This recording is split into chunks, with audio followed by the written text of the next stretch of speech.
ఇంకా డీటెయిల్డ్గా రవీంద్ర గారు ఎక్స్ప్లెయిన్ చేస్తారు. ఆయన ముందు నుంచి దీని మీద పెద్ద పోరాటాన్ని నడిపిస్తూ ఉన్నారు. రవీంద్ర గారు నమస్తే. నమస్తే. సో ఏం జరుగుతున్నది సార్? అంటే ఈ విచారణ ఎటువైపు వెళ్తున్నదని మీరు అనుకుంటున్నారు? అంటే మీరు ముందు నుంచి ఫైట్ చేస్తున్నారు కాబట్టి సో సరైన దారిలో ముందుకు వెళ్తున్నది అని అనుకుంటున్నారా? అసలు నిజంగా ఇందులో స్కామ్ జరిగిందని మీరు ఇంత పెద్ద మొత్తంలో స్కామ్ జరిగిందని మీరు ఏకీభవిస్తున్నారా? దీంతో ఏకీభవిస్తాను.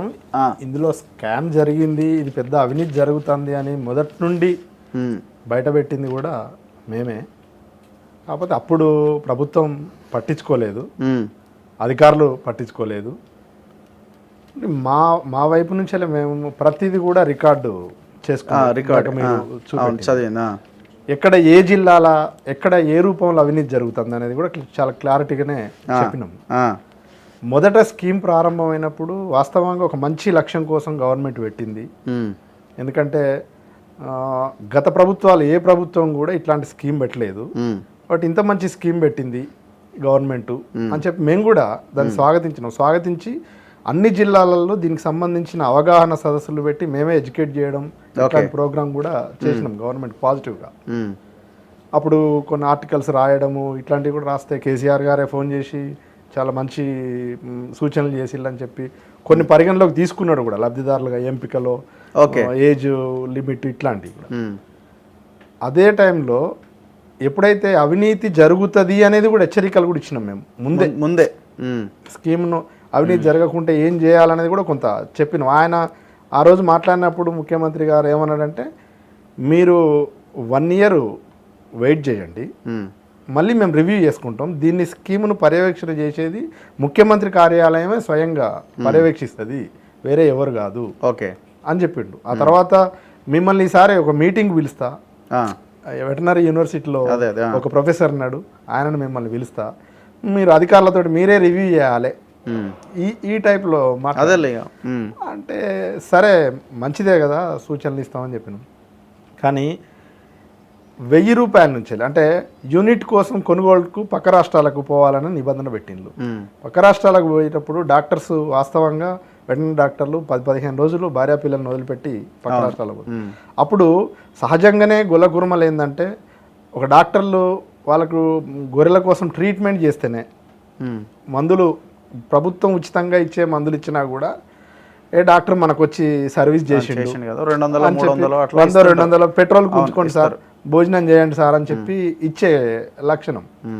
అట్లాంటిది 10-15 రోజులు మనతో పాటు వీళ్ళు ఉంటాను గొర్రెలు దొరికేదాకా అని చెప్పి సార్ ఉంచుకోండి మాతో పాటు మీరు ఉంటారు అని చెప్పి ఇచ్చే అట్లాంటిది. అది వాళ్ళు 1000-2000 యూనిట్లు ఇక లెక్క పెట్టిళ్ళు. ఎక్కడికి వచ్చిందంటే నువ్వు 2000 ఇస్తేనే నీకు గొర్రెలు చూపెడతా, లేకపోతే లేదు అని ఇట్లా 1000-2000 తోటి స్టార్ట్ అయ్యి ఒక్కొక్క యూనిట్కి 18,000-20,000 వరకు కమిషన్ తీసుకునే కాడికి పోయింది. ఒక యూనిట్కి అసలు యూనిట్ చార్జే మీకు అప్పుడు 1,25,000 దాంట్లో 25,000 1,25,000లో 31,250 మా డబ్బులే.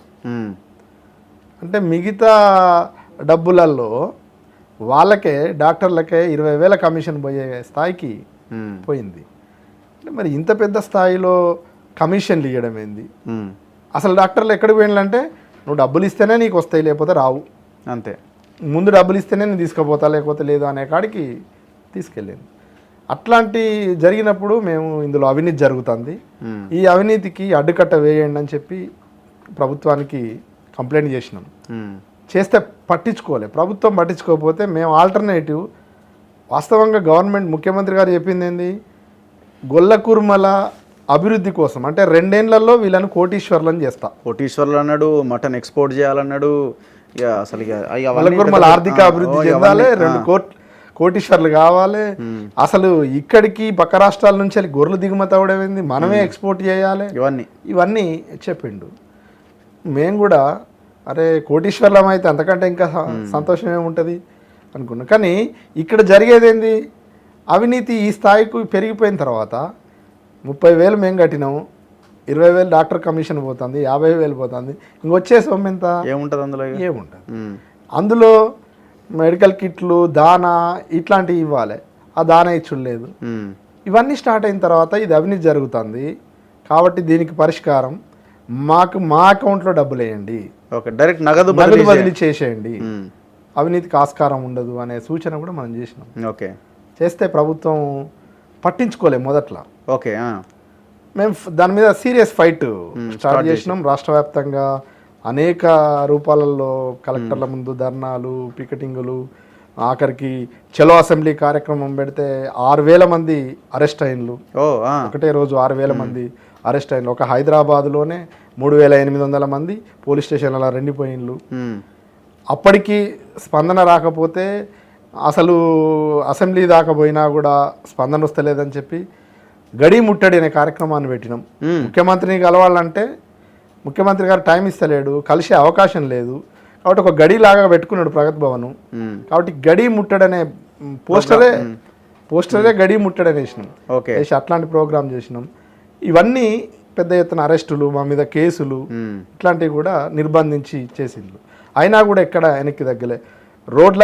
రోడ్ల మీదకి వచ్చి 1 గంట పాటు రోడ్ల మీద గొర్రెలతో నిరసన, రోడ్ల దిగ్బంధం.